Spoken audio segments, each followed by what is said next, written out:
ఓరుగల్లును పర్యాటకంగా మరింత అభివృద్ధి చేసేందుకు కృషి చేస్తామని ప్రభుత్వ సలహాదారుడు పాపారావు తెలిపారు. వరంగల్ పట్టణ జిల్లా కలెక్టర్ ఆమ్రపాలి, వరంగల్ పశ్చిమ ఎమ్మెల్యే వినయ్ భాస్కర్తో కలిసి హన్మకొండలోని పద్మాక్షిగుట్ట, జైనులగుట్టను సందర్శించారు. కొండలపై చెక్కిన జైనుల విగ్రహాలను చూసి ఆశ్చర్యం వ్యక్తం చేశారు. చారిత్రక వైభవాన్ని కాపాడుకునేందుకు చర్యలు తీసుకుంటామని పాపారావు పేర్కొన్నారు.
పురాతన జైనిజం కానీ, దాని తర్వాత లేటర్ చాళుక్యాస్ కానీ, కాకతీయాస్ కానీ ఎన్నో వంశాలు, ఎన్నో రిలీజన్స్ ఈ కొండల మధ్యన రాతిపూర్వకంగా చెక్కబడి ఉన్నాయి.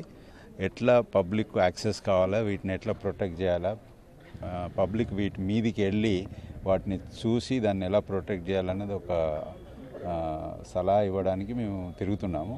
It is very beautiful.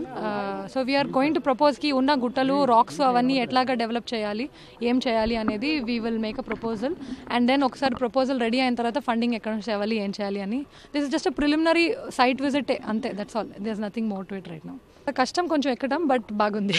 అదొక్కటే గుర్తించగలిగాము. ఇంకా నెక్స్ట్ ఏం చేయాలి ఏంటి అనేది నెక్స్ట్ 1-2 months లో వీల్ లెట్ యు నో.